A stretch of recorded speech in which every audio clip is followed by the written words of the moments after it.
मागणी उतरण्यात आलेली आहे. दरम्यानच्या काळात मुंबई फायर ब्रिगेडला कम्युनिकेशन झालं आहे. मुंबई फायर ब्रिगेडचं फायर इंजिन या ठिकाणी आग विझवण्यासाठी आलेलं आहे.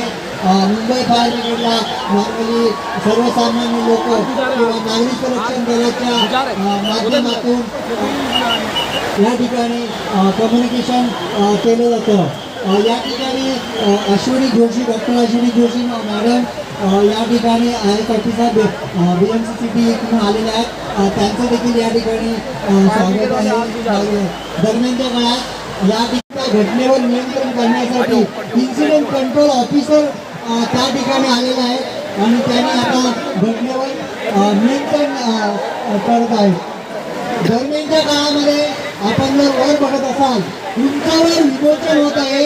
मंचाच्या उजव्या साईडला जर आपण बघितलं तर स्ट्रेचरच्या सहाय्याने जखमी व्यक्तीला कशा प्रकारे खाली आणलं जातं त्याचं एक अत्यंत चांगलं प्रात्यक्षिक तुम्हाला मंचाच्या उजव्या साईडला जोरदार टाळ्या ह्याला त्यासाठी वाटला, कारण हे एक स्किल आहे आणि इमर्जन्सीमध्ये अशा प्रकारे लोकांना उंचावरून खाली आणणं हे देखील एक कला असते. या ठिकाणी आगाखान रेस्क्यू टीम आहे त्यांच्या मार्फत या ठिकाणी विमोचनाचं कार्य या ठिकाणी करण्यात येत आहे आणि जखमी व्यक्तीचा व्यवस्थितरित्या खाली या ठिकाणी त्यावेळेस या ठिकाणी जखमी व्यक्ती दरम्यानच्या काय उंचावरून समोरच बघा, मंचाच्या समोर एक व्यक्ती वरती अडकलेली आहे. रस्सीच्या साह्याने कशी खाली